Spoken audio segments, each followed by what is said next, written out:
It must have been awful, though. Morambatsvina, I mean. I still have the nightmares, you know. Oh, and they want us to believe that everything that is wrong here is the fault of the West. But it was the Zimbabwean policemen and army who directed the bulldozers. I'll never forget how they just sat there and watched as thousands of homes were destroyed, mine included.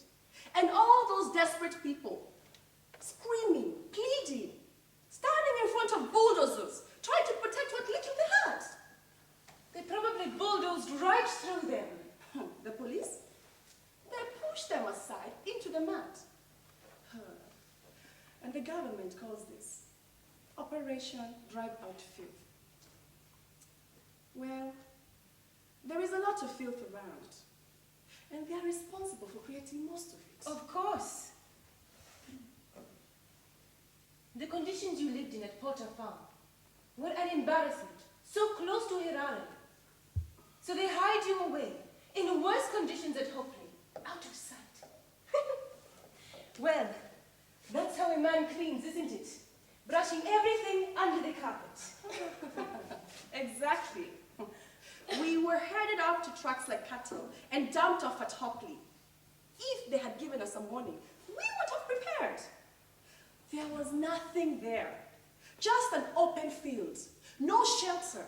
No latrines, nothing. And they expect us to live there like that. Die there, more like. They didn't seem bothered either way. No.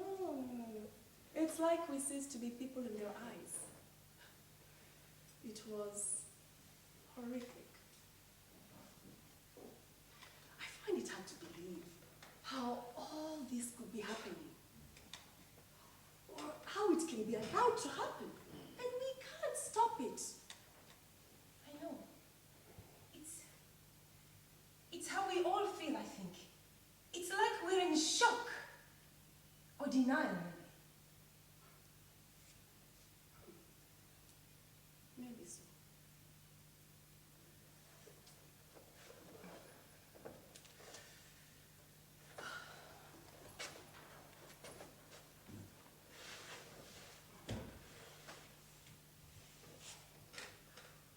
I had a stall in Harare, you know. I was making a living. Just. At least my kids were at school. That made me feel better knowing that they might find a way out. But since we were moved to Hopley, I can't even afford school fees. It's like the government doesn't want us on our feet. No.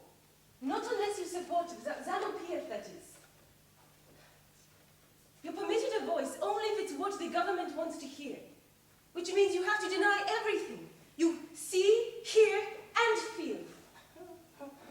Well, I'd rather starve. And coming from me, you know that really means something.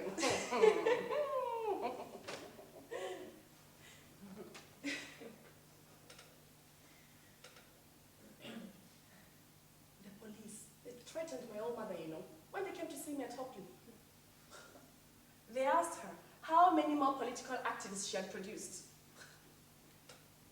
It's hard, isn't it? Seeing your family dragged into this. That's when you really start to question it's worth it. Putting your family's life in danger for the sake of your beliefs. I know. But I always try to remember the danger they would be in if I did nothing. At least this way I can say I tried. Well, I suppose that's true if you put it like that. You know, it's incredible, isn't it, when you think about it? The lengths they go to try to stop us. I mean, we're talking about a government here, with an army and a police force at their disposal. And what do they use it for? To try to stop a bunch of helpless women from throwing roses. Why is it such a threat to them? Sometimes I feel, I don't know. Sometimes I feel that we must have more power than we know. Right. Then I should have told my mother that when there she had policemen surrounding her with batons and guns. Mama, don't worry. You have the power.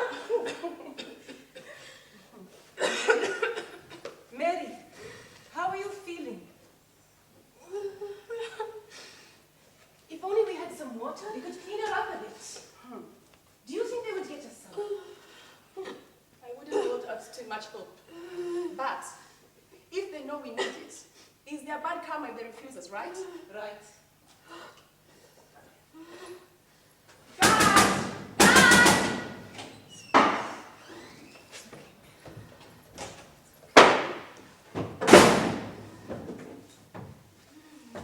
You again? I thought Zimbabwe was supposed to be starving. You don't look like you have any problem. We make do with what we're given. Show some respect to a lady. I think the respect should come from you, don't you? Now, what do you want? Our friend, she has lost her baby. You interrupt my food for that. We need water to clean her.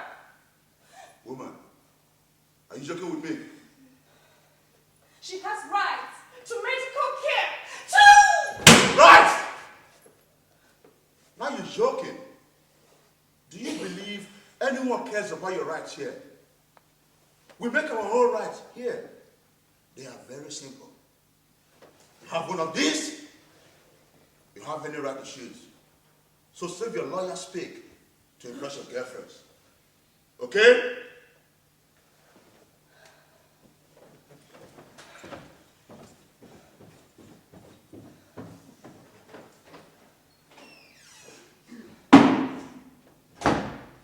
That could have gone better. You forgot to mention his bad karma.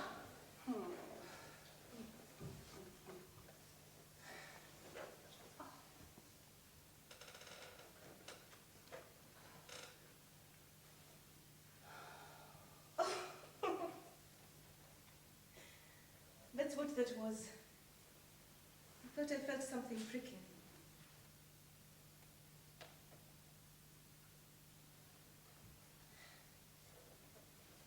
That is all I have left.